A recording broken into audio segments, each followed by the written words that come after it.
Hi guys, I thought that this weekend I would film a reading vlog for the Classicsathon, which is happening in August. I don't tend to do reading vlogs on my channel, and I thought that I might do weekly Classicsathon vlogs, but I just don't get enough reading done in the week. I tend to read lots in short bursts. So this weekend is going to be very wet and rainy and a bit miserable, so I thought I'd have a cozy reading weekend.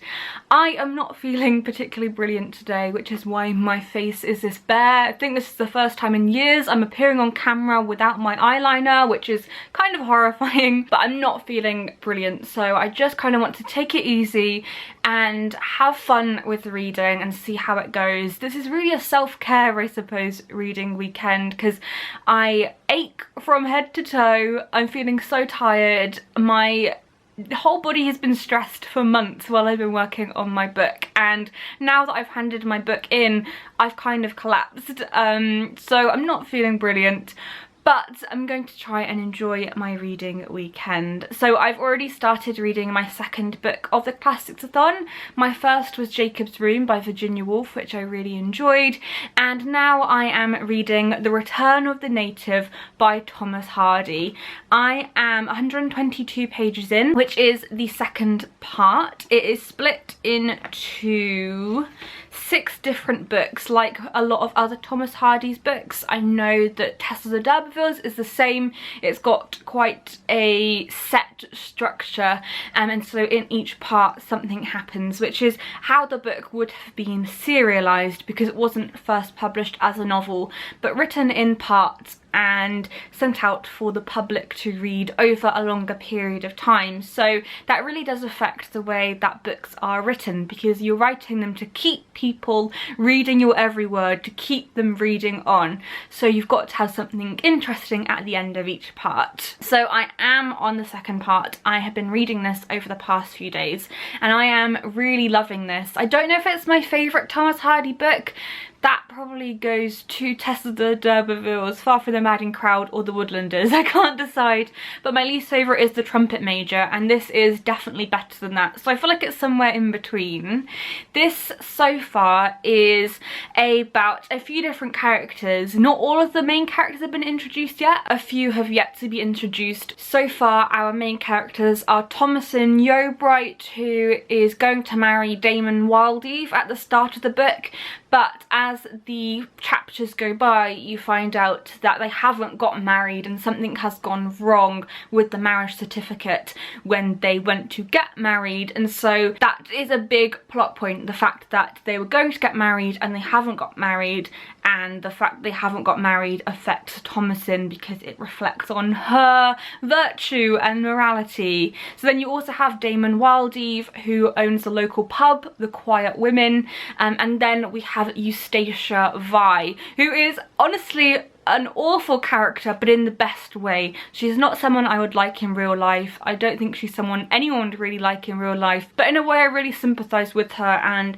the characterisation is perfect. So Eustacia and Damon have also had this illicit affair going on, and Damon and Thomasin are, so it's kind of like this love triangle at the moment, but I think it's going to get more complicated because our other main character is about to be introduced, Clym Yeobright, who is Thomasin's cousin, and so I feel like we might have a love square going on, which I'm quite excited about. This is probably a bit different to some of Thomas Hardy's other novels in that even though most of Thomas Hardy's books deal with outside nature and the landscape, this one takes it to the extreme. Most of the novel is set outdoors. There are very few scenes that are set indoors, and it's set on Egdon Heath, which is this moorland setting. It reminds me of Wuthering Heights, but I think that Thomas Hardy uses that setting in a bit of a different way to Emily Bronte.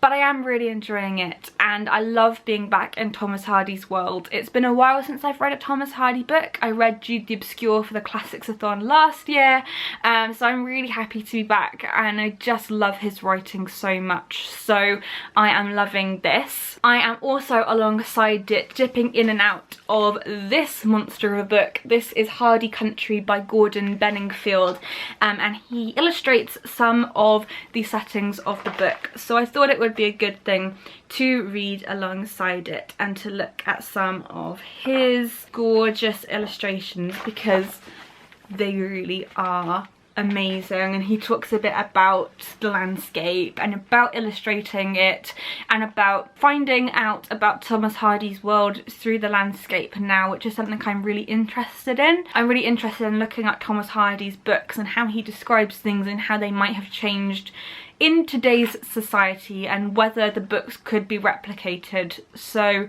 that is something that I love reading about and thinking about as I'm reading his books. And then, because I am a total nerd, I'm also kind of dipping in and out of A Hardy Companion by F.B. Pinion, which is kind of like this academic book about each of his books and the themes in them and all sorts of influences and things that go on in Thomas Hardy's books, because I am a nerd and I love that kind of extra reading. And this was just something that I got online on Abe Books, because it's not in print anymore, I don't think. This is actually an old library edition, so some of it is annotated, but for example it talks about Hardy's life, talking more about the background of how he wrote his books and looking in detail. So if there's something I don't understand in the book, then I can always look it up and kind of consolidate my knowledge of Hardy and his writing and kind of the themes in his books, which really do run through. But I feel like The Return of the Native is quite different in the way that he deals with a lot of the themes or tackles a lot of the issues.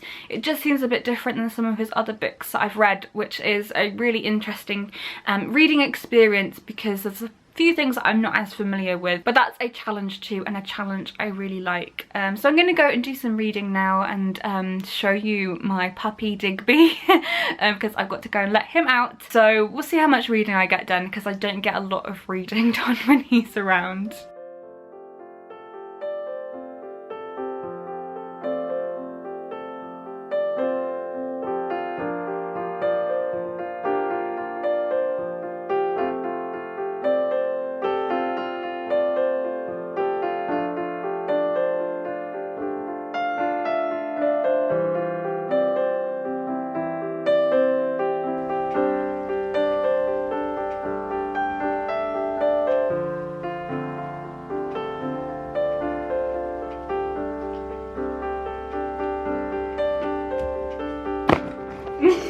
Digby!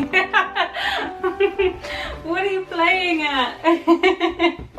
So this is why I get no reading done when Digby is around, because he's just so wiggly. Please, get out my face. Digby is about 23 weeks old now, are you? And he's a working Cocker Spaniel, and he is my life. I think he likes the camera. This is your YouTube debut, Diggles. And there's Daisy, snoring in the background. She is very old and very grumpy, and Digby loves terrorising her. And Digby loves terrorising me as well, apparently. Leave that. Stop. This is why I read far less these days.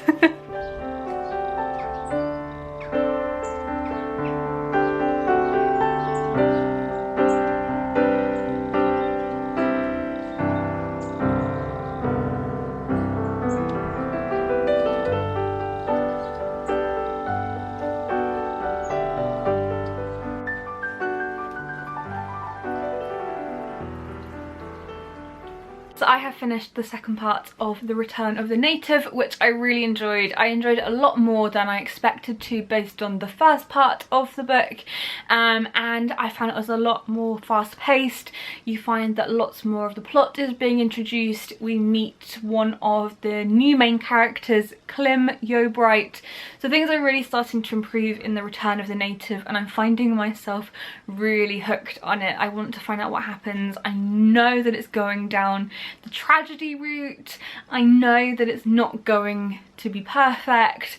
I know that the screen has gone really dark because it's really gloomy today. We get moments of brightness and then it becomes more gloomy, which actually is a fitting analogy for The Return of the Native, because on one hand I feel like with this book as opposed to some of his other books, you get moments of comedy and moments of tragedy, and so you're not quite sure which route it's going to go down. It doesn't have all of the conventional features of a tragedy that, for example, Tess of the D'Urbervilles has, but you do have glimpses that things aren't quite as they seem. And the second part of this book is actually concerned mostly with the character of Eustacia Vi, and I wanted to talk a bit about her and why she's so interesting. I actually highlighted a line that I really liked from when Eustacia was introduced, when Hardy really properly talks about her, and underlining and kind of annotating is something that I started doing more and more of, and I'm really enjoying it. I'll talk a bit later on in the video about how I do that and how I find lines and what my process is, but this is how she's introduced. So she's described as having pagan eyes full of nocturnal mysteries, and their light as it came and went and came again was partially hampered by their oppressive lids and lashes, and of these the underlid was much fuller than it usually is with English women. There's also a line that says, assuming that the souls of men and women were visible essences, you could fancy the colour of Eustacia's soul to be flame-like. The sparks from it that rose into her dark pupils gave the same impression. So she is described as having this otherworldly beauty, something that doesn't quite fit in to the landscape she is in. She doesn't seem like the other English girls in the story. For example, she's set up as the antithesis of Thomasin Yeobright, who is her rival, I suppose, in the first part of the book. And actually, as we go through the second part, they are also seen as rivals, but in a different sense. The way that she's characterised reminded me a lot of the poem by Lord Byron, She Walks in Beauty. It reminds me a lot of Emily Bronte's poems, particularly her AGA poems in her Gondel world. This kind of female character who is dark-haired, who has dark eyes, who is reminiscent of a Byronic hero but is a Byronic heroine. And so immediately we start to see someone who is more of an anti-heroine than a heroine, someone who isn't supposed to be likeable or someone who you're supposed to aspire to, and that's definitely how she is. There was one scene that I thought was particularly interesting in this second part, and I won't give any spoilers, but it is a scene, one of the first scenes indoors, and you get the sense that everything is quite oppressive inside, and this is interesting because Eustacia is a character who doesn't like being outdoors on Egdon Heath. She much prefers being indoors, and so when you have this scene set in the Yeobright house, when you see it for the first time, you really start to see how the characters interact outside of the primary setting.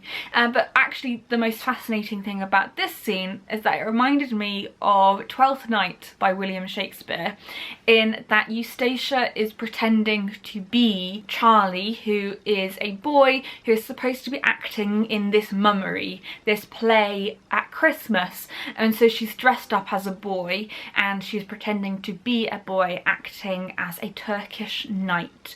And so you get this kind of comedy aspect, and yet there's something a lot deeper and darker going on in the book. As the second part progresses, you start to see Eustacia's character coming out, you start to see more of her views, and I want to say that I like her because I really do like her, but Hardy sets her up in a way that you're not supposed to like her, and I think that's one of the best things about Thomas Hardy's books, is that the way that he looks at character is in a way that you're not supposed to either aspire to any of the characters, you're not supposed to hate any of the characters as such.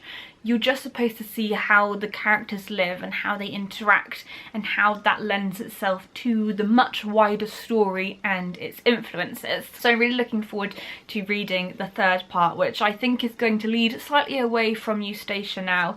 As we led into the later chapters, it starts to set up the relationship between Clym Yeobright and Thomasin and his mother, Thomasin's aunt. So I reckon that the third book book third, called The Fascination, is going to set up more about Klim and maybe his relationship with Eustacia. I think we'll start to see a bit more about the love square, not the love triangle, the love square. So the third part is called The Fascination, and I am fascinated to see what's going to go on. I don't know if I'm gonna read it today or read part of it because it's quite a long one. It takes us up to around page 245 and I'm on page 175, so I'm not really sure if I'm going to be able to read all of this today, but we'll see how much I can read over the weekend, because I kind of want to get to page 200 and then I'll be around halfway through, so that might be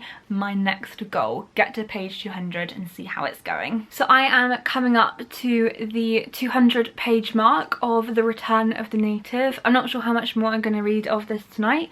Next time I update you will either be tomorrow, Saturday, or later on tonight, but there's one aspect that I wanted to comment on, because as the character of Klim Yeobright is introduced, we start to learn more about asceticism, which is not something I knew a lot about, and lots of you always ask me, like, how do you find out about classics, how do you find out about themes, like how do you find out what's being written about and how do you understand that? So I started looking into it more and I wanted to kind of talk about that process. So asceticism is a rejection of pleasure and living more of a frugal lifestyle, and in The Return of the Native we see this in the character of Klim, because he has been in Paris and is a diamond dealer in Paris and then comes back during the novel to Egdon Heath to live. He wants to become a teacher and he wants to educate the young people who live in this corner of the Wessex countryside. So we really see in him that frugality. He has abandoned the diamonds, the rich side of Paris, for something a lot more simple, but we also see some kind of rejection of these values in him too. So there is a line I really loved, which actually I did highlight, which was talking a bit about education before Klim was really properly introduced, and I loved this line so much. So this is right at the start of the second part, and when they're talking about Klim Yeobright and his strange notions, it says, "Strange notions has he," said the old man. "Ah, there's too much of that sending to school in these days. It only does harm. Every gatepost and barn door you come to is sure to have some bad word or other chalked upon it by the young rascals. A woman can hardly pass for shame sometimes. If they'd never been taught how to write, they wouldn't have been able to scribble such villainy. Their fathers couldn't do it, and the country was all the better for it."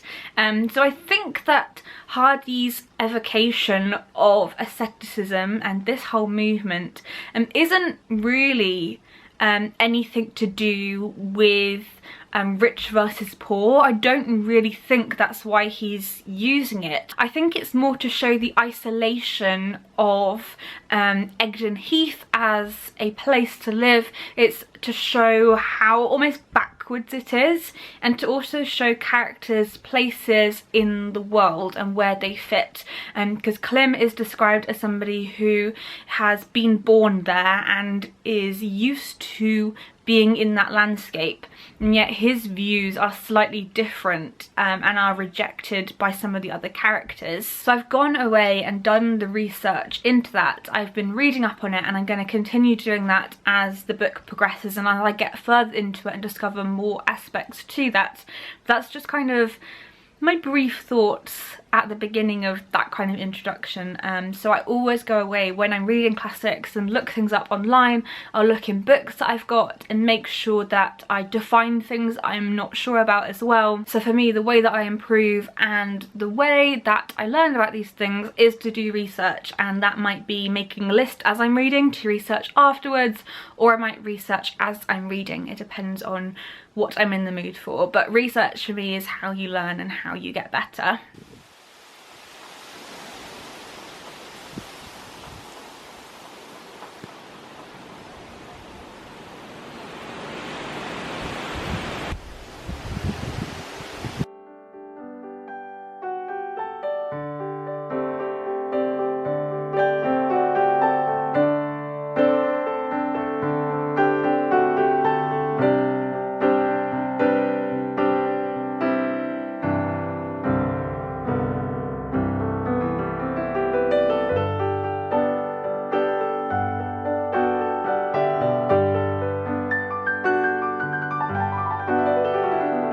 Good morning and happy Sunday. I am feeling so human today, the most human I have felt all weekend, which is amazing.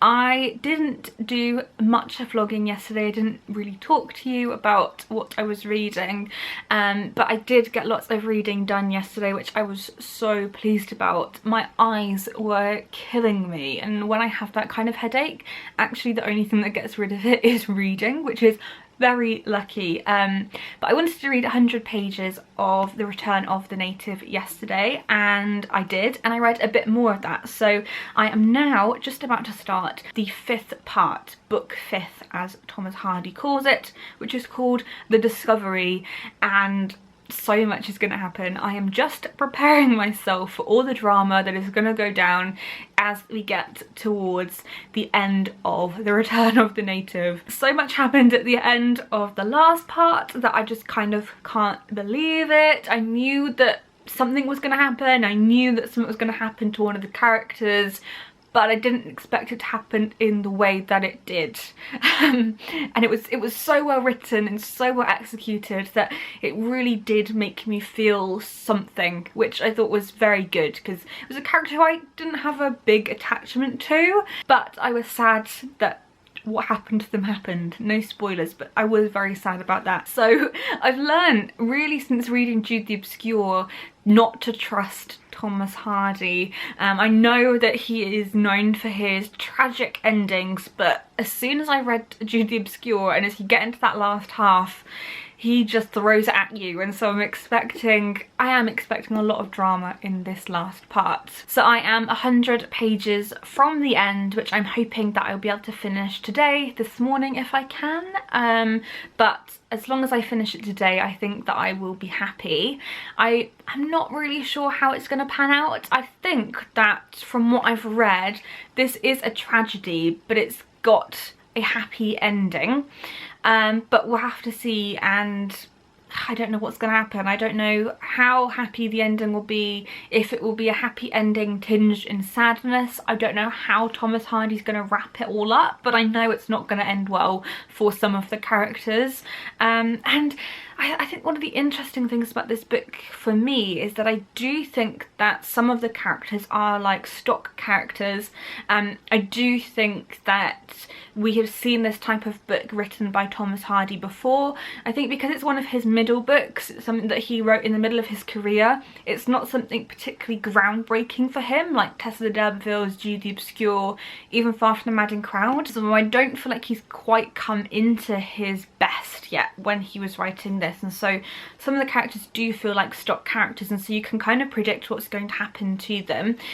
Eustacia, I think, is a good example of this, and you have a lot of the lower class, working class characters who feel very much like they're taken out of Shakespeare, in so much as the way that they speak, the way that they act in comparison to the more middle class characters or the educated characters. And so when it comes to thinking about leading up to this ending, I think there are some things that are obvious in terms of what's going to happen to the heroes and the heroines, who really are the heroes and the heroines of the book, because I think it shifts and changes as the book progresses.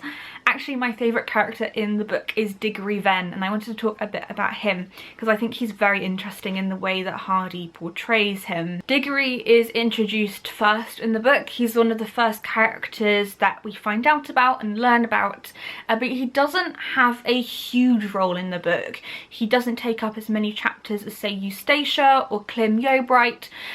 He is involved a lot with Thomason's story, and she doesn't play a huge part, although she is in the background and I consider her one of the heroines.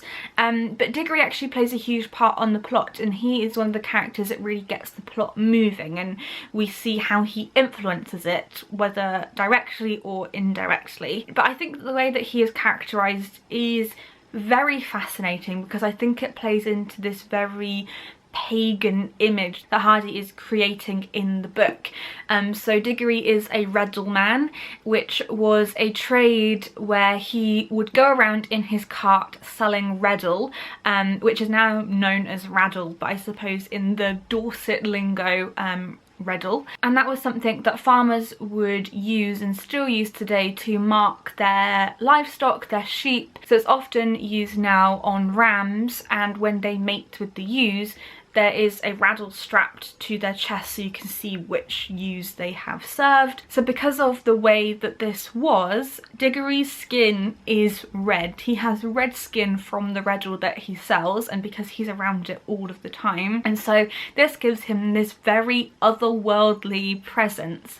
And so you'll often see him introduced as being in the background and then coming to the forefront. He's often seen in shadow or at night, and he is this red glowing presence. So sometimes he's seen as a ghost or a spirit, and there is one scene where he's talking to a younger character in the book and talking to him about being the Reddle Man, who was used to scare children, and then the Reddle Man turned into scaring children by them fearing Napoleon, and then when Napoleon was defeated it goes back to the Reddle Man, which is kind of this myth and this scary creature, and so all the kids fear him and they keep away from him, and so he lives quite separately from the other characters and really fits into the loneliness of Egdon Heath. He is in love with Thomasin, and we find this out at the start of the book, and then as the book goes on he is motivated by that love for her, for wanting to protect her and for wanting to make things right for her. And sometimes that leads the plot in places that he might not have intended, but actually Thomas Hardy is shaping the book, I think probably through Diggory's narrative, although we really are focusing on the other characters. So as long as Diggory's okay at the end, I'll be happy. I'm not really sure about the other characters. I feel like they are just part of the whole system of the book, and so I'm not too bothered what happens to them. I'm more worried about the execution of it and how it's going to make me feel as I read it. Because Thomas Hardy is known for his tragedy, and I think you can expect a certain amount of tragedy in any of his books, even something as happy as Far From the Madding Crowd. There were always serious things going on in his books. So that's why I'm talking like this. It might all be fine, it might all be great, but I just have a feeling that everything's going to go wrong from the characters from here, and I'm very ready for it. I just want to see now what happens, and I am really excited.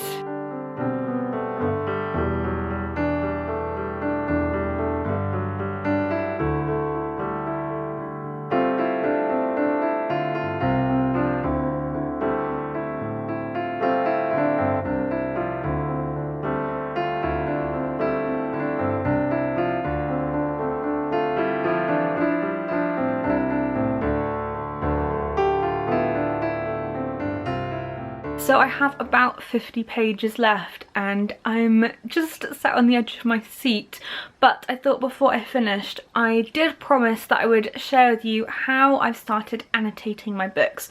So I thought I would talk a little bit about that, because I really have annotated a lot of this. I've underlined a lot of sections, I've written notes, things I kind of want to remember for future reference, or things I want to remember if I read it again, just to kind of remember my thoughts, because I suppose I can film a vlog like this, but you do forget things as you're reading them and after you've read them. So it's a really nice way of interacting with books and something that I'm loving doing at the moment. Okay, so here is one line that I underlined. As you can see, I've done it quite straight, so I use my bookmark and just take a pen and underline with that. There is a particular brand of pens that I like using, so I use these. This is one of the Pilot pens, one of the V-Ball ones. This is 0.7, but I also use the finer one as well.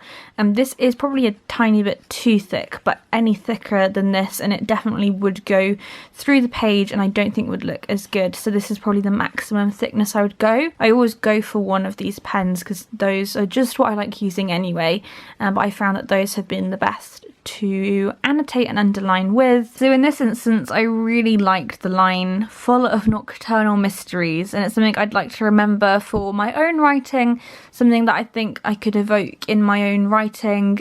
So that's why I underlined it, and I wanted to be able to find it when I go back to it. I also underlined this much larger section, which I loved so much. It says, "When she was musing, she was a kestrel which hangs in the air by an invisible motion of its wings.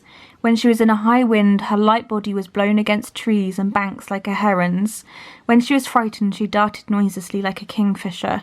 When she was serene, she skimmed like a swallow, and that is how she was moving now." So I think you can probably tell why I love that so much. It really spoke to me, and it was definitely something I knew that I wanted to revisit and go back to, or maybe talk about further. So I just really, really wanted to remember that. And then there was a much larger section of the book that I really loved, a big chunky paragraph. So I underlined some particular parts I loved, but I also left this kind of ring or bracket around it, so that when I flick through I can see it on the end of the page. And then something that I've actually started doing as I've been reading this is leaving notes to myself. So it says, "Clym is at home on Egdon Heath, he is part of it," because I think that's a big part of the book, and this is a good paragraph showing that.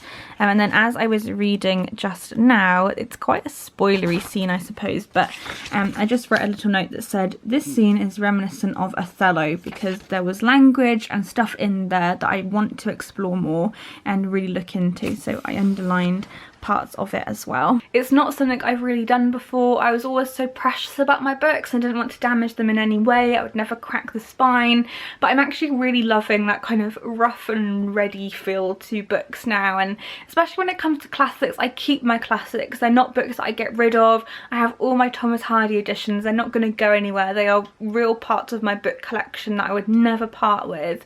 So why wouldn't I annotate them and use them how I want to? I don't want to be too precious about it, but other people have other opinions and I totally respect that. I was one of those people, and I might change my annotation style in the future. It's kind of got worse as I've gone on. I would dog-ear pages and now I'm just full on writing in them and I am loving it. I also end up writing my name in the front of the book and then the date of when I finished reading it, because I think that's really special. It's something that I can be reminded of, and if the book ever ends up in somebody else's hands, then I know that when I get books secondhand, I love finding the names of the people who owned them. So I just think that's a really nice touch. So I'm going to do that as well, because I think that then it is a part of history. So I'm going to read the ending now. I'm so nervous. I'm so nervous. So much has happened already just in this last part. It's going to get so much worse for these characters. I have finished. I can't even collect my thoughts because the whole ending was just so, it was dramatic. There was a lot going on, a lot of like hardcore emotional stuff. I loved the last part, the 6th part of the book. I thought that was incredibly done, but actually I think one of the most interesting things about it was that Hardy intended to end it one way, and then there is a little note from him saying, "The writer," being him, "may state here that the original conception of the story did not design what happened," won't spoil it, and that a particular character who I have mentioned was supposed to have a different ending, and I think both endings were fitting, but certain circumstances of serial publication led to a change of intent. Basically, I think that Thomas Hardy wanted it to be a little bit sadder, a little bit more, I suppose, I don't think he wanted the "and they all lived happily ever after," because I don't think that is life, and I think that Hardy is very much a realist writer. But because of serial publication and because readers were expecting a certain ending, he, I think, was pressured into ending it in a certain way, although I don't think there's a huge difference between the endings. And then he writes, "Readers can therefore choose between the endings, and those with an austere artistic code can assume the more consistent conclusion to be the true one." But actually I think he was leading up to both endings anyway. I don't think there is a huge difference. I think I liked this one. I also like the way that he wanted to originally end it, so I don't really think there is a huge difference. I don't think it really does change the plot in a huge way. I would have been happy with either, but I think I'm particularly happy with the way that it ended. There was a lot going on. It was very tragic, but it does end on a hopeful note too. Another parallel I think with Wuthering Heights, and that there's a lot going on. There is a lot of intense sadness, a lot of very strong emotion going on, but Wuthering Heights also has that note at the end where there is hope for future generations, there is hope for the future. So even though it's taken you on a whole emotional roller coaster of a journey, you still get that ending that I think makes it all worth it. I loved this so much. Do I think it's my favourite Thomas Hardy book? I'm not sure. I think it's got some of my favourite characters. I think that Diggory reminded me a lot of Gabriel Oak and Giles Winterbourne from The Woodlanders, and those are my favourite of Hardy's characters. I loved the way that Eustacia was characterised. I thought that Thomasin maybe... I think she was characterised in the way she was for a reason, and I feel like for me the weakest link in the characters was Damon Wildeve, but I loved it. Probably not as much as Tessa the D'Urbervilles, maybe on a par with Jude the Obscure, although I kind of feel like this felt a bit more complete than Jude for me. So I'm not really sure where it fits exactly, but I did love it so much and would highly recommend it. I think that if you're looking for a read that's going to take you in lots of directions, if you're looking for something that you're going to become totally absorbed in, then it would be worth reading this. It's maybe not the Hardy I'd recommend starting with. I'd probably start with Tessa the D'Urbervilles, or if you're looking for something happier, Far From the Madding Crowd. But if you are a fan of Thomas Hardy and haven't read this yet, then you absolutely must. So that is my second book for the Classicsathon finished. I'm not sure what I'm going to read next, but I'll keep you updated. I really hope you enjoyed this vlog. If you'd like to see more reading vlogs where I read a dedicated book and talk you through how I read it and what I'm thinking as I read it, I'd love to know your feedback in the comments.